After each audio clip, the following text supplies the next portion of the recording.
Hello， 大家好，今天的小单元跟大家说的是台湾人跑去当日本小兵的小故事。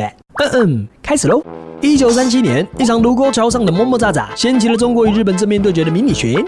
隔年，日本更直接在朝鲜实施陆军特别志愿兵制度，开始招募朝鲜人，并以军人的身份加入皇军。但却对汉民族的台湾人有点嘎嘎，不敢随便把他们抓来跟中共人决斗，所以一开始只敢招募一些台湾农业义勇团之类的军夫，让他们在上海附近种蔬菜，开心农场。而在日本政府常年的统治和皇民化政策的影响之下，许多台湾人开始想要找机会证明自己不是次等民族，就算血统和日本不同，依然可以比日本人还要日本，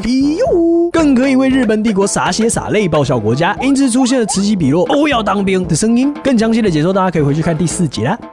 直到1942年，日本终于在台湾实施陆军特别志愿兵制度，台湾人也穿起军服，扛起襁褓，挥挥太阳旗，跟着日本到处揍人或到处被揍。之后更有42万人抢1000个名额要出去当兵这种神奇的事情发生。不过在陆军特别志愿兵制度之前，日本人早就知道台湾原住民除了可以在丛林里飞来飞去吊钢丝以外，一把翻刀就可以战斗、狩猎、洗衣、烧饭、带小孩，根本是现代修电脑、人真好的好人好事代表，也就是传说中多功能的高沙义勇队。其中有一个台籍日本小兵，就是女娲，七早八早才23岁就被纳入高沙义勇队，前往印尼为天王效命。又因为皇民化政策，所以改名叫做中村恢夫。被派到印尼打江狗的中村自从和军队失联以后，就逃到丛林里过着和鲁滨逊威尔森一样的生活。直到1974年被当地村民发现以后，全世界才惊呆，我们的中村恢夫，就是吉斯女巫，根本没有战死，一个人在印尼丛林独自活了30年，甚至连二战已经结束都不知道。既然找到了一个失散多年的皇军弟兄，日本政府应该掌声鼓励他坚毅的求生意志。除个鲁滨逊 2.0 之中村恢夫好会漂流好棒棒印尼记，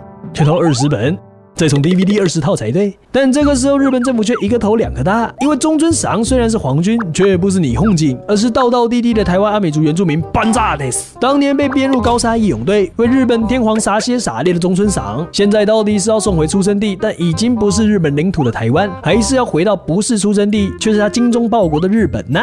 你说说看呢？1975年，中村恢夫也就是吉斯女巫决定要回到自己的家乡台湾。除了举国欢迎你爷爷您回来了以外，老婆也已经改嫁，原本才1岁的 baby 也已经生了 baby。而变成中华民国政权的台湾，还大发慈悲的送了一个新的名字给中村恢夫，也就是吉斯女巫，也就改成了汉名汉姓的李光辉。叽里咕啦说到这边，这些曾经抛头颅洒热血的台籍日本小兵，面对战后改朝换代的中华民国，原本日语日文化的世界，也整个狠心说分手就分手，拜拜。曾经为日本打中华民国的他们，现在又变成中华民国的一份子，这个换来换去的身份，更是差点让他们人格分裂。像我们的吉斯女巫，曾经在原始丛林里独居30年，不管受什么伤、得什么疟疾都可以治愈。但回到台湾以后，郁郁寡欢的她，面对了自己到底是吉斯女巫，还是中村恢夫，还是李光辉，都还是没有答案。在短短4年内就病逝在这个既熟悉又陌生的地方。台籍日本老兵掉入这种三不管地带，是否能遗忘过去，又是否能接受新的身份呢？